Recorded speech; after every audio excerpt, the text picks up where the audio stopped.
오늘장 일단 어떻게 보시는지 전반적인 총평 한번 좀 해주시죠. 예, 일단 코스피는 외국인들이 선물로 이제 시장을 좀 바치는 모습이었고요. 오히려 이제 현물은 거래가 없었는데 기관들이 산 것처럼 보이지만 사실은 외국인들 선물 때문에 들어온 이제 프로그램 매수 정도라고 보시면 될 것 같고요. 현물 거래보다는 지금 선물로 지금 외국인들은 이제 시장을 조금 어떻게 보면 상승을 시키긴 하는데 아주 적극적인 상승보다는 그냥 좀 지키는 정도로 보시면 될 것 같고, 그래도 의미 있는 거는 오늘 한 7,400억 이상 매수가 들어왔기 때문에 내일장을 한 번 더 기대를 해볼 수 있지 않나 생각하고요.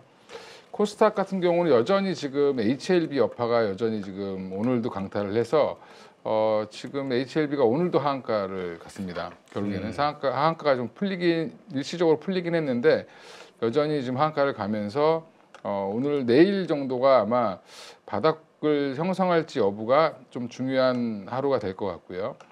바닥을 형성할지 안 할지는 또 내일 지나봐야 알겠지만 이게 또 당분간 이게 뭐 빨리 해봐야 시간은 좀 더 걸릴 것 같다라는 게 이제 중론이다 보니까 적어도 6개월에서 1년 정도는 지켜봐야 된다 앞으로. 그러면 그 사이에 이제 좋은 얘기가 들리면 올라오고 나쁜 얘기가 들리면 좀 빠지는 그런 이제 뭐 변동성이 좀 커지지 않겠나 생각하고 있고요. 그러니까 전반적으로 코스닥은 오늘 이오테크닉스 정도가 반등이 강하게 나온 걸 제외하고 휴젤이랑 테크윙 이 정도가 좀 좋은 흐름을 이어줬고요. 나머지는 대부분 좀 약세를 보였습니다. 그래서 기존에 뭐 초전도체 관련된 종목인 뭐 신성 델타테크 같은 경우도 최근에 계속 하락 중이고요.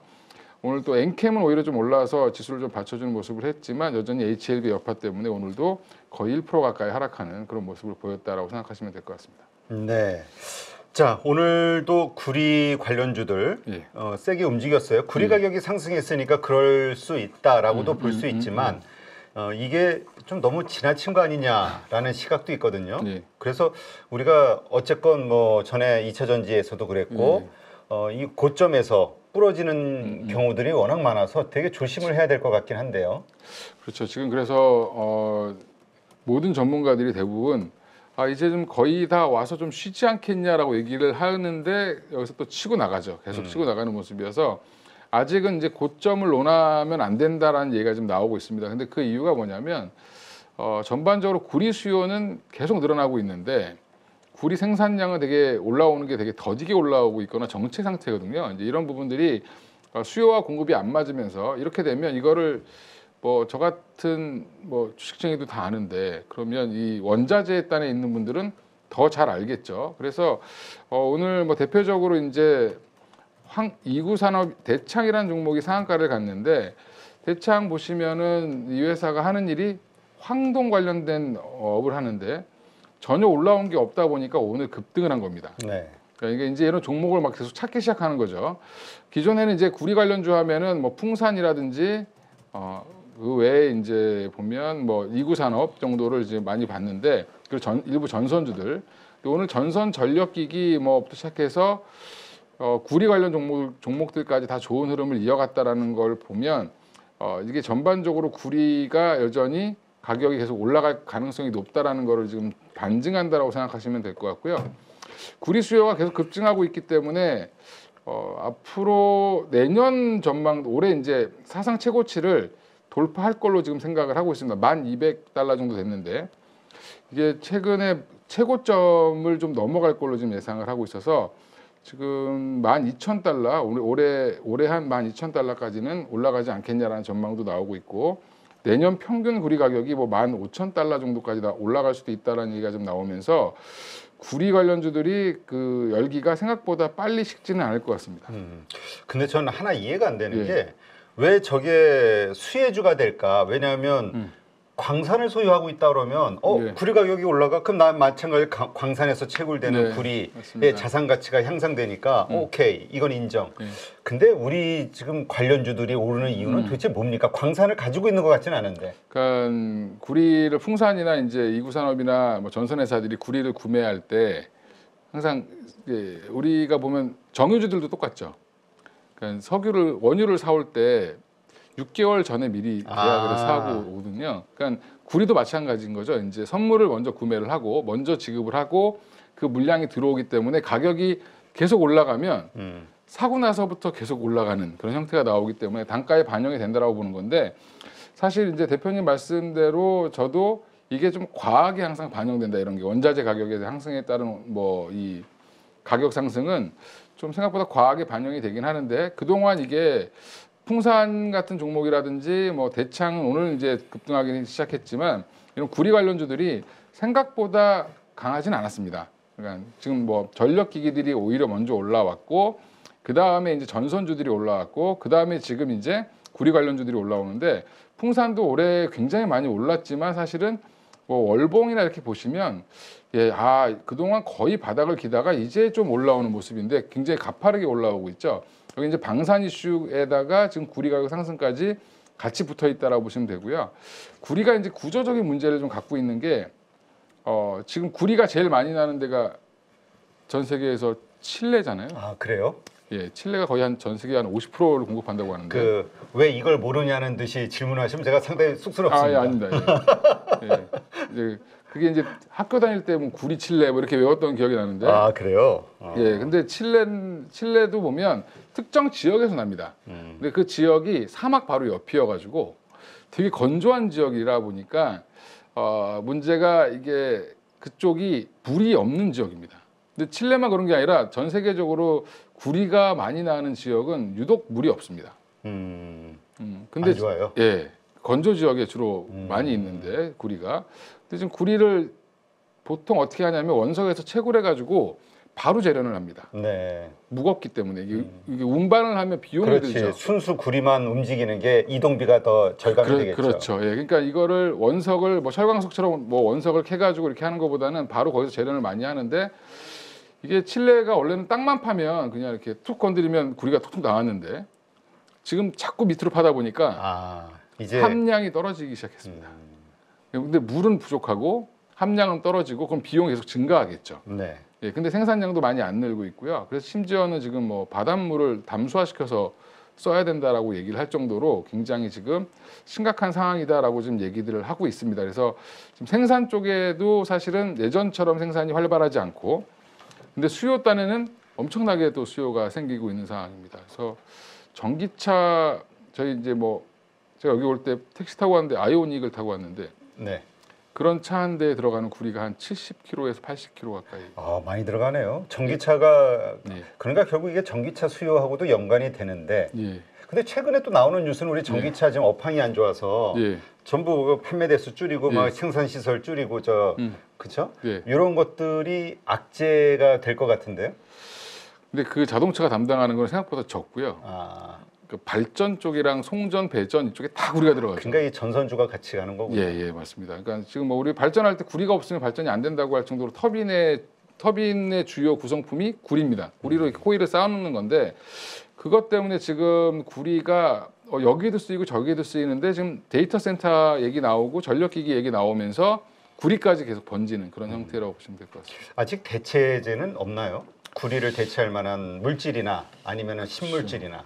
그게 이제 이것도 이제 기억을 해보시면 아마 학교 다니실 때 전도성 뭐 이렇게 배울 때 구리 다음으로 좋은 게 뭐냐 이렇게 나오는데 금이 좋긴 한데 금은이 좋긴 한데 더 비싸죠. 그러네요. 예, 그러니까 결국에는 어디로 가냐면 알루미늄이 좀 대체가 되지 않겠냐라고 얘기를 하는데 알루미늄은 전도성도 떨어지고 문제는 이것도 합금으로 써야지 순수하게 알루미늄만 쓰면 또 문제가 생기고요. 또 하나가 알루미늄은 구리보다 생산하는데 전기 소모량도 더 많고 환경 오염 지수도 더 높다라고 합니다. 그래서 그 구리를 대체할 만한 거는 지금까지는 아직 못 찾았다 인류가. 예, 그게 문제죠. 알겠습니다. 그렇기 때문에 지금 나오는 수요들만 생각해봐도 계속 부족할 수밖에 없다. 근데 여기 이제 중국 경제가 또 회복되는 게 이슈가 되고 있으니까 이렇게 되면 또 확 달라지겠죠. 더 많이 수요가. 맞습니다. 중국이 지금 뭐 드라이브를 걸고 있어서 경기를 살리려고 하는 모습이 지금 역력하죠. 주가도 부양하려고 하고 있고 또 지금 중요한 건 미분양 주택 어떻게 할 거냐 그런데 그냥 정부에 사버린다고 지금 얘기를 하고 있습니다. 그럼 이제 그 돈이 돌 텐데 그렇게 되면 수요단에서 경기 회복이 일어나고 지금 화학주들도 반등이 나오고 있는 게 그런 부분일 것 같은데 중국 경기 회복에 대한 기대감도 생기면서 구리 가격은 지금 계속 올라갈 일만 지금 나오는 그런 형태로 보시면 될 것 같습니다. 네, 알겠습니다. 자, 오늘 또 특징적으로 볼 만한 게 그 로봇주들의 급등이 있었다고요? 예. 뭐 특별한 이유가 있나요? 이 로봇주라고 하기보다는 로봇주 중에 일부가 급등했다라고 보는 게 정확한데 로보라는 종목이 이제 오늘 상한가를 가면서 신규 상장주네요. 로보는 상장한 지는 꽤 오래됐습니다. 아 그래요? 예, 오래됐고 아 이게 저희가 저 예. 신규 상장주는 저거죠? 예, 그 엔젤. 예, 엔젤 로보틱스. 로보틱스고 로보는 2015년에 상장한 회사인데 상장 이후에 거의 주가가 예, 보시면 아시겠지만 뭐 최근 들어서는 거의 계속 빠졌습니다. 지금 월봉인데 주봉으로 보시면 더 깔끔하게 나오는데 2022년부터 계속 내리막길이었는데 오늘 갑자기 이제 급등을 한 거죠. 급등한 이유가 이 회사는 주로 뭐 로봇 청소기라든지 이쪽을 만드는 회사인데 주로 그거보다 더 많이 하고 있는 게 교육용 로봇을 많이 만들고 있습니다. 네. 그러니까 교보제를 만드는 회사 이렇게 생각하시는 게 오히려 조금 더 이해가 빠르실 텐데 근데 이 회사가 갑자기 왜 올랐냐라고 봤더니 이게 AMD랑 관련이 있습니다. 그러니까 요즘에 뭐 엔비디아 스치면 상한가 가고 근데 AMD도 지금 주목받고 있는 회사인데 AMD랑 지금 스템 교육 관련돼서 로봇 시스템을 쓰겠다 뭐 MOU를 맺었다라고 합니다. 그 얘기가 근데 지난 16일 날 이미 나왔는데 그때는 좀 주목을 못 받다가 오늘 이게 다시 부각되면서 올라왔다라고 보시면 되고요. 이게 스템이 뭐냐고 또 이제 또 저도 급하게 막 알아봤는데 그냥 교육 과목 이름이더라고요. 스템이. 그러니까 S가 사이언스고요.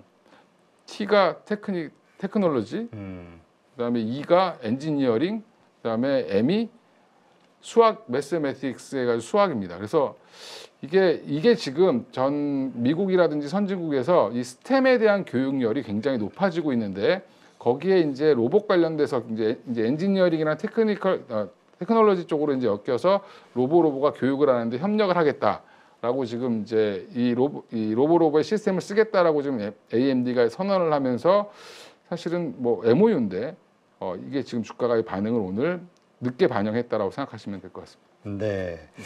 지금 로봇주들이 계속 좀 오랫동안 조정을 받고 있던 상황 아니었나요? 예, 맞습니다. 그래서 최근에는 이제 이게 그럼 어떤 하나의 그 로봇주 섹터에 어떤 미치는 영향, 시그널 같은 게 있을까요? 그거보다는 이제 성남시에서 얼마 좀 있으면 이제 실시한다고 하는 얘기가 뭐냐면 로봇스타라 로보티즈가 주로 이제 LG 쪽 관련된 회사들이고 물류 관련된 로봇을 만드는데 이쪽에서 지금 시범적으로 이 배달 로봇 이런 것들을 좀 써보겠다라고 지금 얘기가 나오고 있거든요. 이제 이게 상용화되기 직전이다라고 보시면 되고요.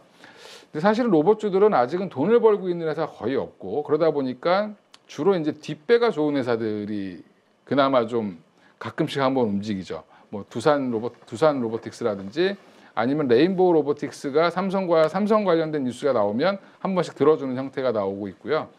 뭐 레인보우 로보틱스는 여전히 삼성이 2대 주주인데 이게 뭐 1대 주주가 될 수 있다는 얘기가 계속 나오고 있는 상황이기 때문에 오히려 저는 이제 뭐 뒷배가 좀 든든한 로봇 회사를 사시는 게 뭐 지금 실적은 안 나오지만 계속 투자는 이어지거나 그쪽 회사가 좋아질 때 같이 좀 도움을 받는 형태가 네. 되지 않겠나 싶습니다. 네.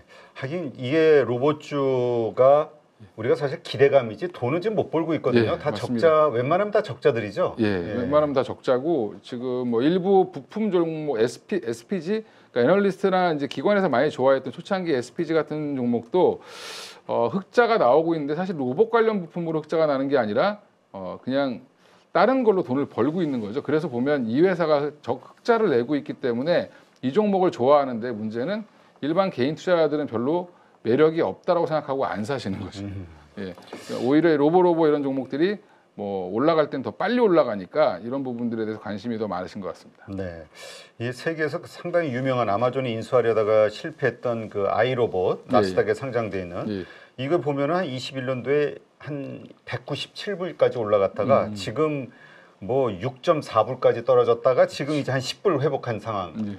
그러니까 이게 기대감과 실제 돈을 버는 거는 뭐 세계적인 회사도 이런 걸 보면은 맞습니다. 예, 결국은 이게 우리가 어떻게 테마로 좀 봐야 되지 않습니까? 이게 아직은 테마로 보시는 테마로 봐야 되죠. 그러니까 수급에 의해서 움직이는. 그리고 대기업들이 투자를 어디로 하냐, 어떤 방향으로 하냐를 차라리 보시는 게 더 낫다 오히려.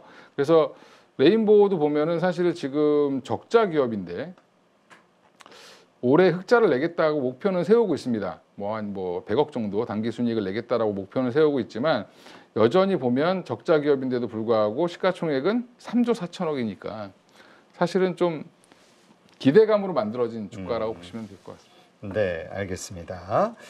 자, 이러한 것들을 바탕으로 우리가 지금 어떻게 내일 혹은 네. 그 이후 장들을 준비할 것인가. 일단 뭐 지금 테마성으로 움직이는 종목들은 여전히 계속 우후죽순으로 나오곤 있는데 여전히 지금 시장의 핵심은 오늘도 보여준 것처럼 삼성전자가 반등을 해줬고 하이닉스가 뭐 마이너스도 갔지만 다시 플러스를 내줬는데 여전히 저는 이제 반도체 섹터는 한 30% 이상 들고 가셔야 된다. 만약에 없으시면 지금 22일이죠. 22일 날 엔비디아 실적 발표 때문에 조금 지금 약간 주춤주춤하거든요. 근데 모두들 다 이제 엔비디아가 실적이 잘 나올 거냐 안 나올 거냐를 이제 집중하고 계시는데 저는 거꾸로 잘 나오든 안 나오든 그러니까 어차피 가이던스 대비니까 잘 나오든 안 나오든 사야 된다. 왜냐하면 엔비디아가 기대만큼 안 나오면 주가는 빠질 겁니다. 그렇죠. 예, 그럼 우리나라 관련된 종목들도 빠지겠죠. 근데 하지만 기대보다 안 나온 거지 엔비디아가 실적이 확 부러지진 않을 겁니다.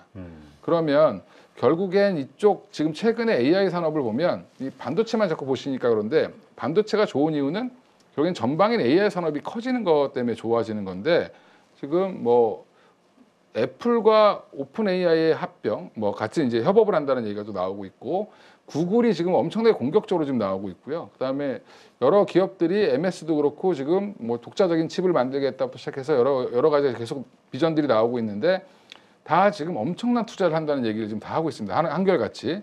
그러면 결국에는 반도체는 아직까지 핫한 이슈를 계속 갖고 있다라고 생각하시고 빠지든 떨어지든 뭐 올라가든 무조건 담을 수 있을 때 담아야 된다라고 말씀드리겠습니다.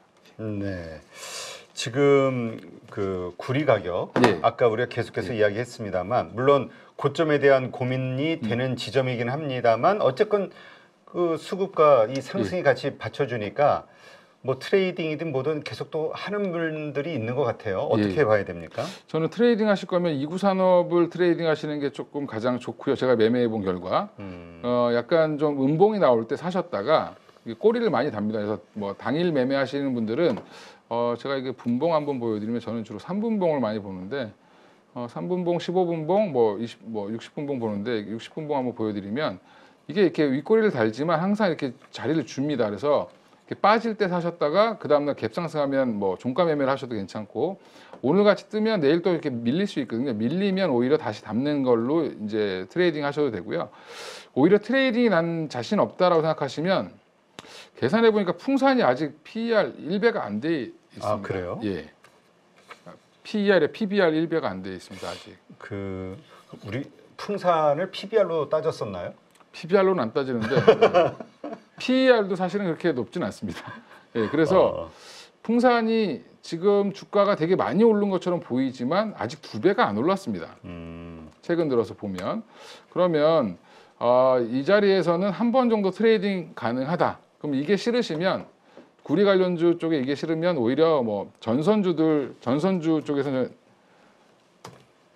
뭐 LS 쪽도 괜찮은데 LS는 오늘 많이 올랐으니까 LS는 적어도 한 16만 원 정도까지 내려오면 그때 한번 보시는 건 괜찮을 것 같습니다. 아, 풍산이 지금 기업이 실적으로 보니까 컴퍼니 가이드, 기업 가이드 이걸로 보면은 작년 실적으로 보면 지금 한 13배 정도고 올해 예상 PER로 보면 한 8.56배 정도네요. 8.5배 정도 됩니다. 그리고 PBR로는 0.9배 정도고 그러니까 지금 그리고 실적이 계속 올라가고 있죠. 매출도 올라가고 있고 영업이익도 올라가고 있는데 지금 여긴 방산 수요도 괜찮거든요. 사실은. 그러니까 뭐 전쟁이 여전히 지금 핫하게 벌어지고 있는 데가 많기 때문에 이렇게 포탄 껍데기부터 시작해서 탄피까지 굉장히 수요가 탄탄하다라는 부분 이런 부분들은 뭐 풍산한테는 오히려 좋은 기회가 되지 않겠나 생각하고 있습니다. 네.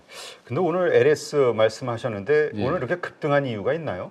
LS는 LS 일렉트릭도 같이 올라왔고요. LS 일렉트릭이 오늘 많이 올랐는데 LS 일렉트릭이 지금 두 가지 호재를 갖고 있는데 LS 일렉트릭 보시면 사실은 현대 일렉트릭보다 좀 늦게 올라왔습니다. 그래서 현대일렉트릭은 꾸준히 올라왔는데 LS는 그거를 지금 단기간에 만회를 하면서 올라오고 있는데 이 두 가지 이슈가 전력기기 관련된 이슈도 있지만 또 하나가 ESS를 LS가 하고 있습니다. 아, 그래요? 예. 그래서 원래 그것 때문에 못 간다라고 얘기를 했는데 ESS 관련된 쪽도 지금 너무 좋아지고 있다.